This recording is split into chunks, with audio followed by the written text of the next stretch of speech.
G'day everyone, welcome to UFC Fight Night in Ohio, in front of another crowd this week. Very exciting. We've got Blaydes versus Chris Daukaus in the heavyweight main event here.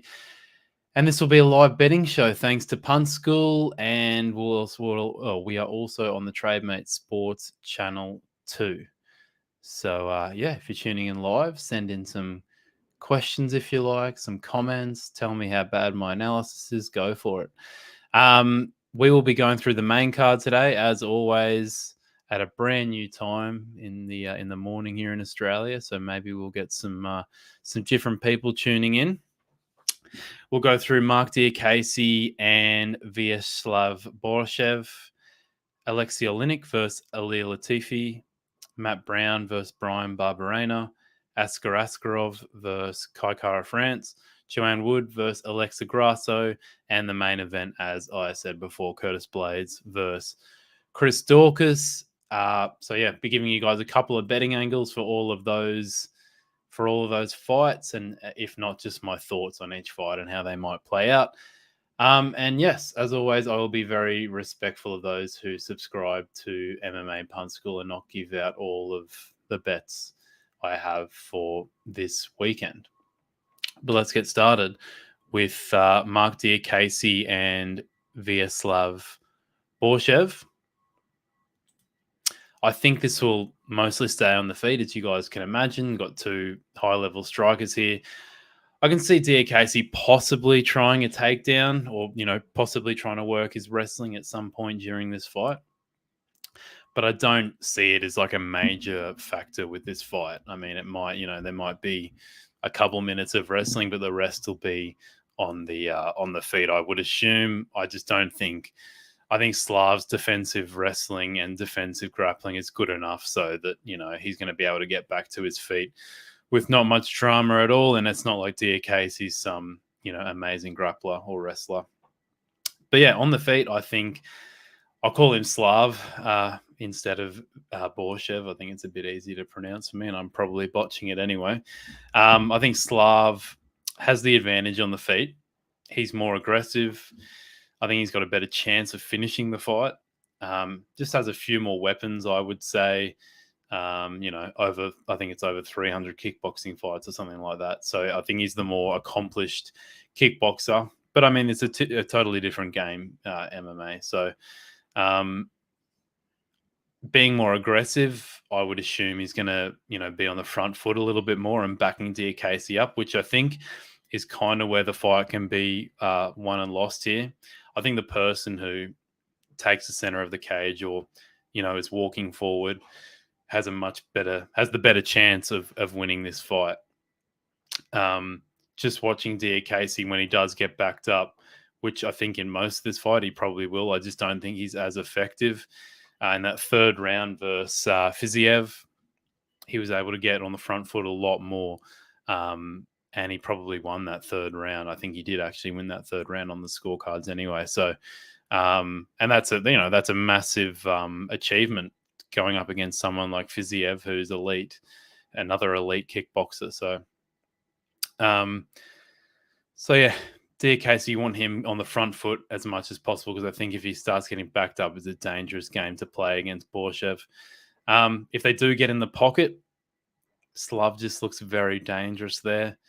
It can get pretty close to 50-50, I think, in there, but I'd also kind of edge towards Slav in the pocket.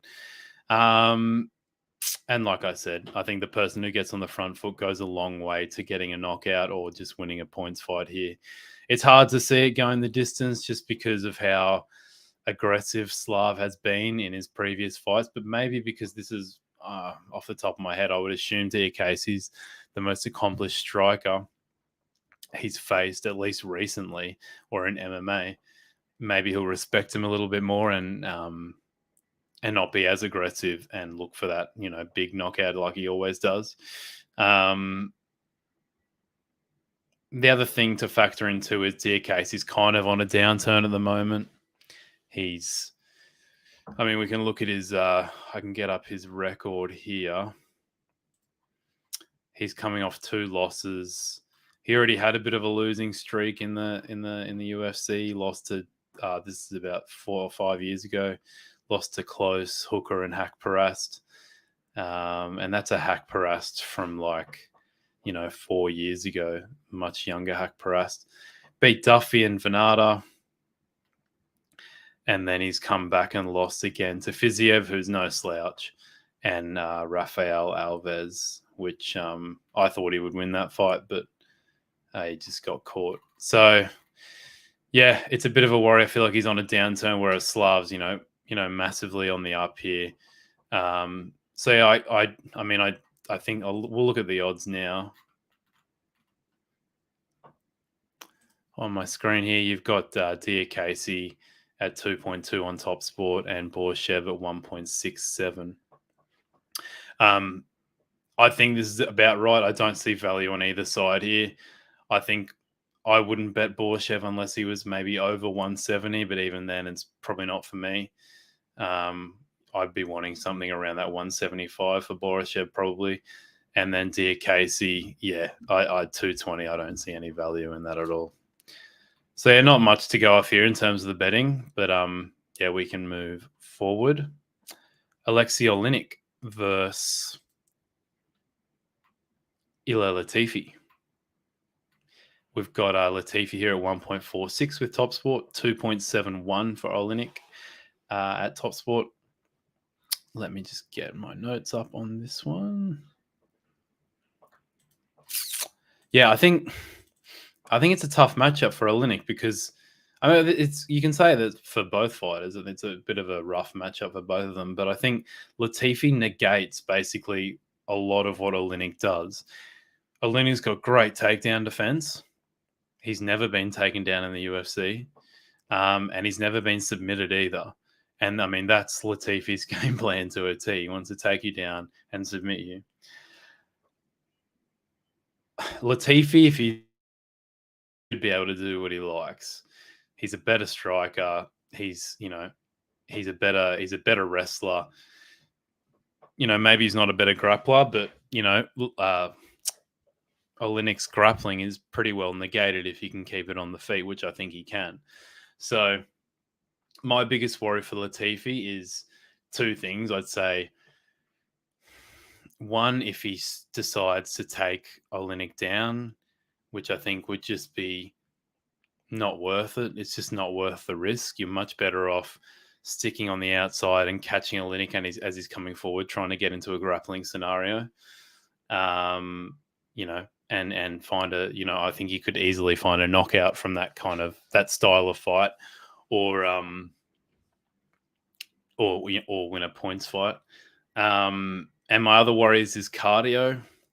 I know Oleinik's cardio is also very poor, but I think it's really hard to say who's got the worst cardio because they're both not that great.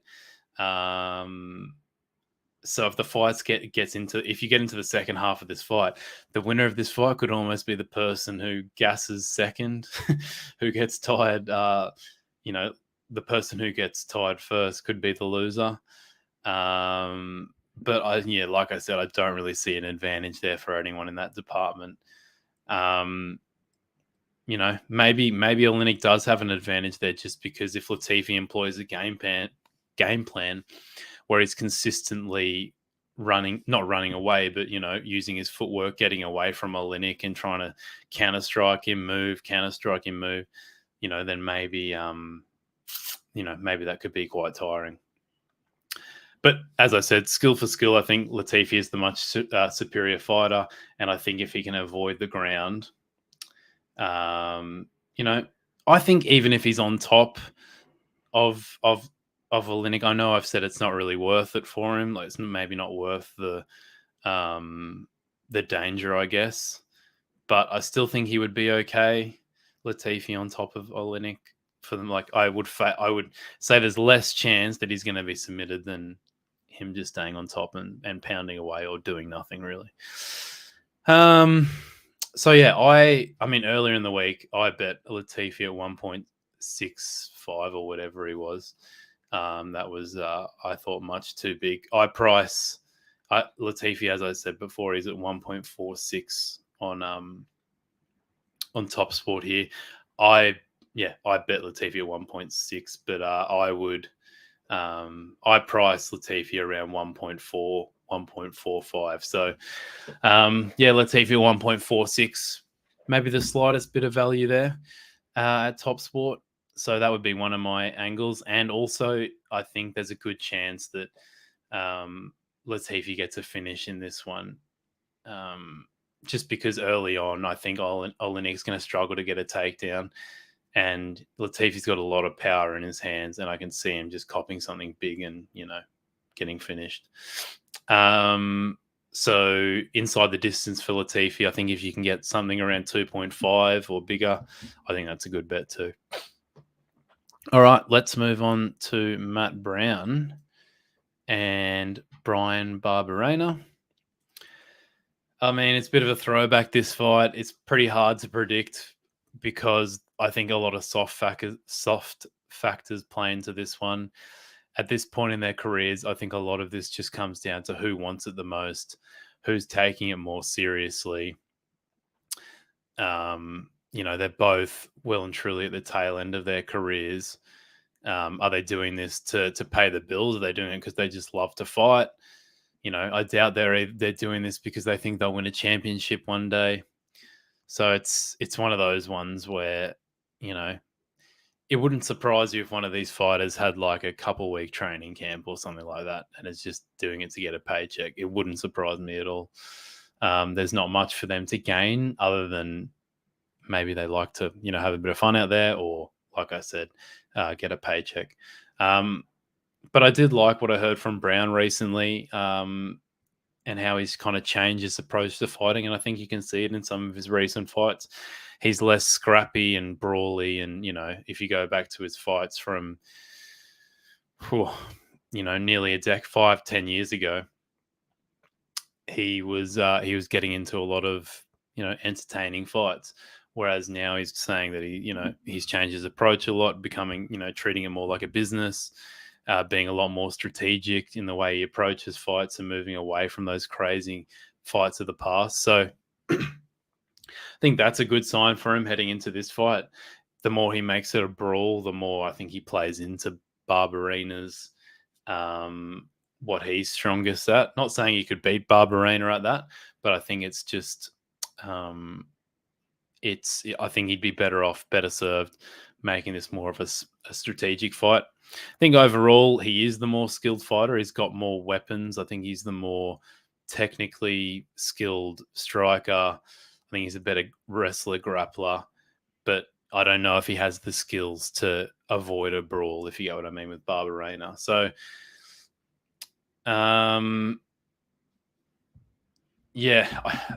he could work his wrestling here, Brown, but I'm not sure if I see a huge advantage in the sense that I could see him taking Barberena down and Barberena just getting up kind of straight away.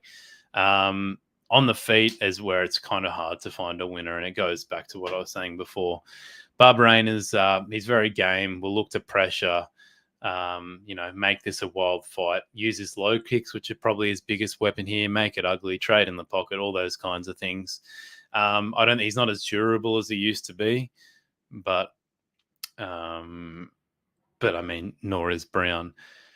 I think Brown, like I said, he should try and make this more technical and find maybe look for more of that perfect shot to end Barberena's night and work his wrestling too. So it's pretty close to a 50-50 fight for me. Both are pretty easy to hit, but maybe Brown being the slightly more technical may play to his advantage. If I had to make a favorite on the fight, I'd favor Brown. Looking at the odds now on Top Sport, you've got Barberena at 1.87 and Matt Brown at 1.93. Like I said, I would favor Brown by the slightest of margins. So, maybe if you can pick up twos at some point for Brown or above twos. For me, I'm not going to bet this one at all unless, one of them got the blows massively.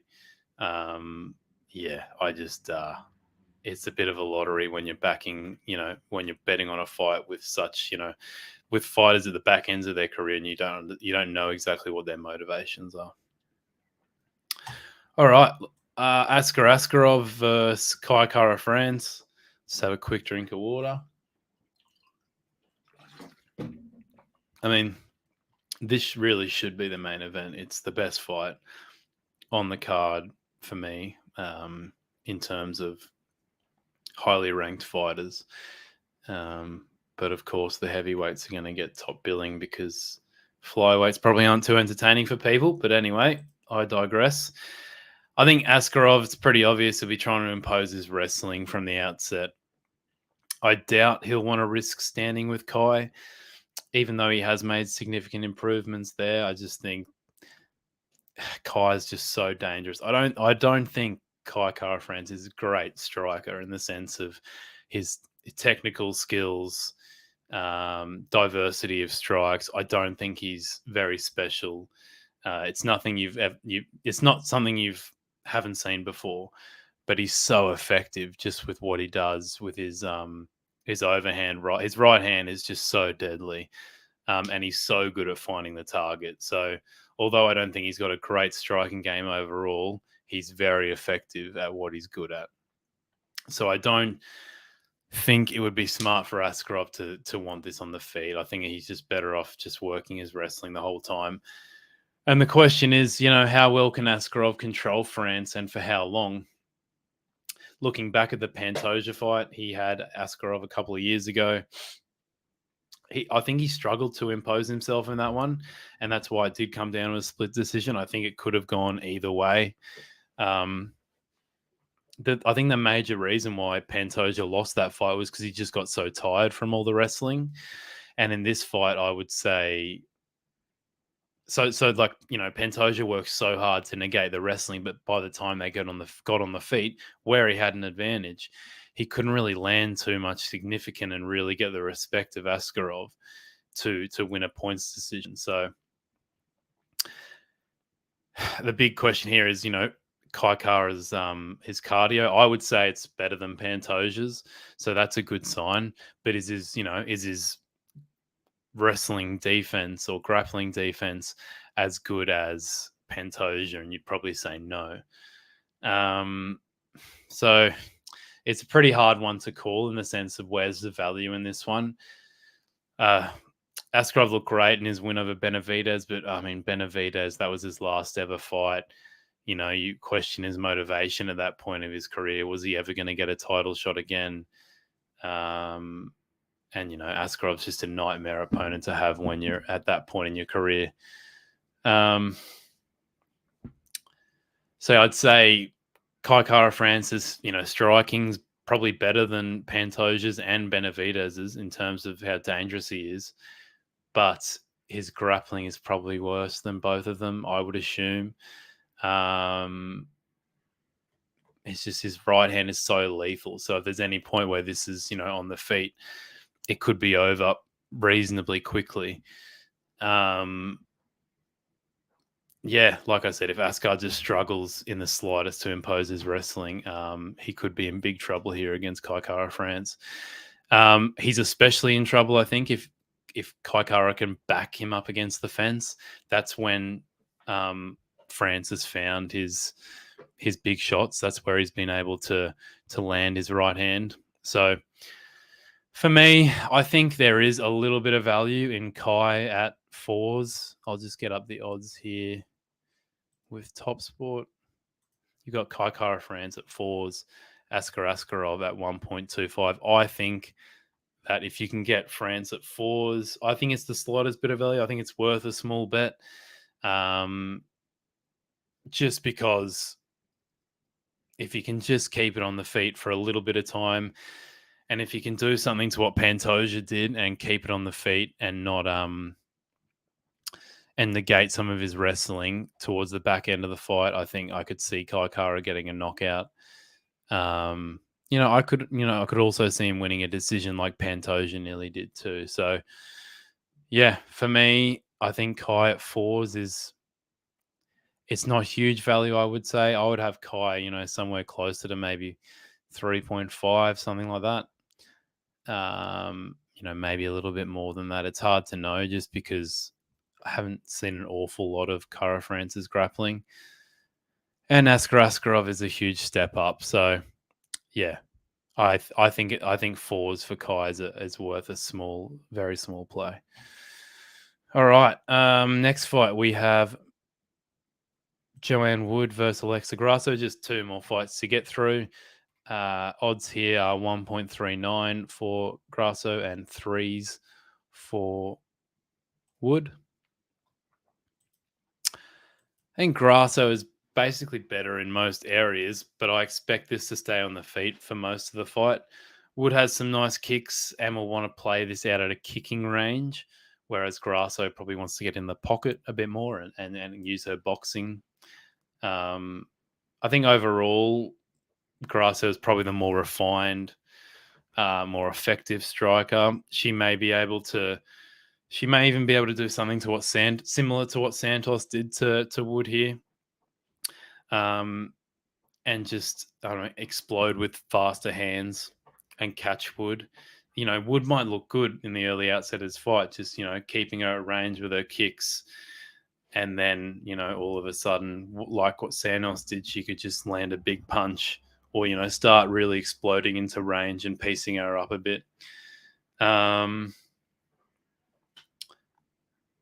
If the fight does go to the ground, I give Grasso the advantage there. I think she's looked very slick down there, especially against Barber. You could tell she'd made some significant improvements in her ground game. And she's got so much upside heading into this fight too. Could get her age up here, but I believe she's like 28. Yeah, she's 28 years old. She's been away for a year, so I'm sure she's made some big improvements in that time. And Woods is 36 now, so yeah, there's a big chance that Grasso's made some big improvements, and yeah, so yeah, I think Grasso at 140 looks about right to me. The more I think about it, though, the more I could see her, firming in a little bit more there, maybe into the 135s. I wouldn't even be surprised if she got down to 1.3. The thing is, I think she could potentially lose her for the first round here, just getting back into her groove from a year off and figuring out the range and stuff like that. But from there, I think rounds 2 and 3, I can really see her taking over and landing the biggest strike. So maybe there's even a live angle there for you guys, just to if you can see that Grasso's a little bit slow to get going, but towards the last minute or two of the round, you can see her get her reads a bit more and find the target a little bit more. But she lost the first round. Maybe there's a good little live bet for you there. Well, I think some other things you could look at: Grasso inside the distance. I think if you could get 6s or above, just because Wood's chin's been tested a little bit lately, I think Grasso's got some decent power and she could dominate towards the end of the fight with her boxing. So I think that's an interesting angle too. If you want to back Wood, I think Wood decision. I couldn't see Wood getting a finish. So I think if you want to back Wood, I would just back Joanne Wood by decision. That's probably your best angle there. All right, let's move on to the final fight. The heavyweight fight here between Curtis Blaydes and Chris Daukaus. Odds via Top Sport 1.25 for Blaydes and 3.95 for Daukaus. I think it's just very hard to come up with anything solid in this fight in terms of a bet, just because we haven't seen any of Daukaus's ground game at all. And there's a bloody good chance, probably a 99% chance, that Daukaus is going to be on his back at some point in this fight. So, I mean, Blaydes has arguably got the best wrestling in the division, and his striking's always improving. He's a bloody good fighter. The problem is he just has a tendency to get caught.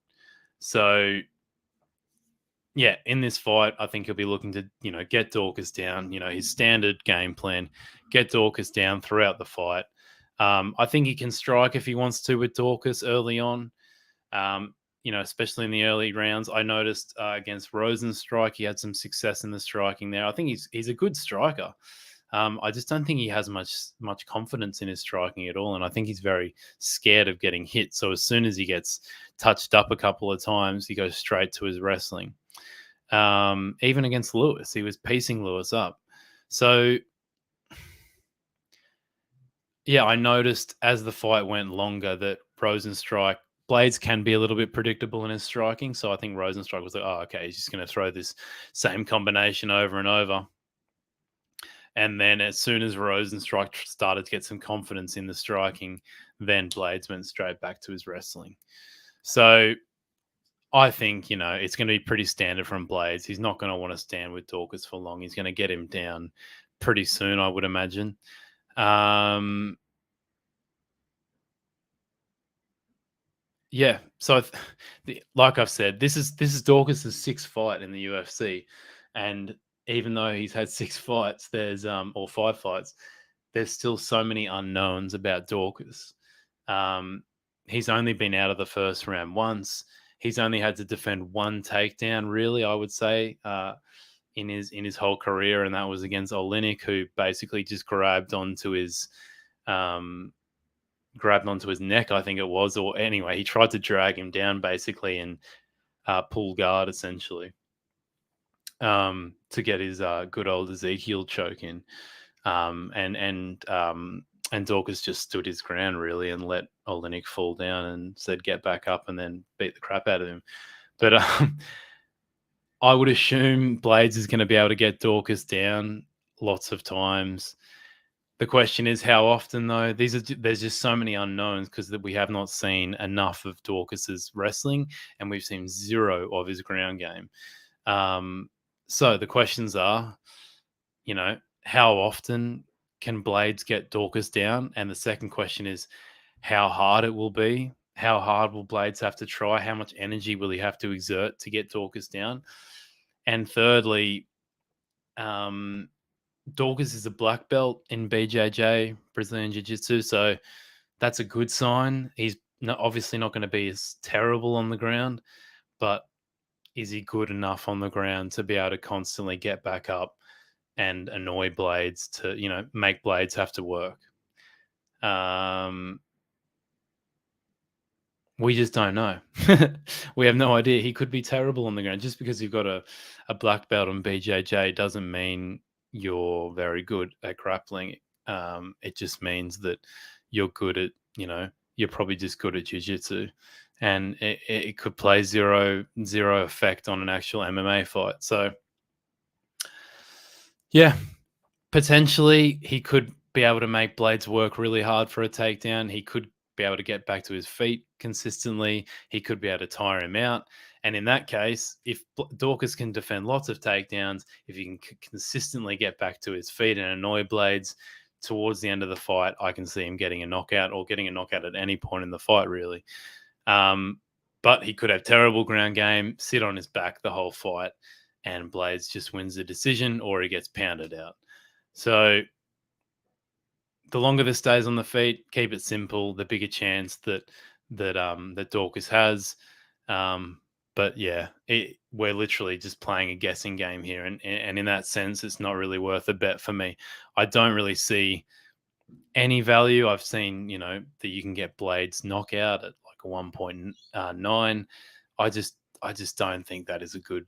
It's too short in odds to take a risk for me because Daukaus could have a great ground game and be able to get back to his feet all the time. He could have great wrestling and not, find it really hard to be taken down. If you really wanted to have a bet, and this is where I would be leaning, if you're a mug, you need to have a bet on the fight. I'd be going Blaydes decision, maybe just in the. I think there is a chance that Daukaus probably has a decent ground game.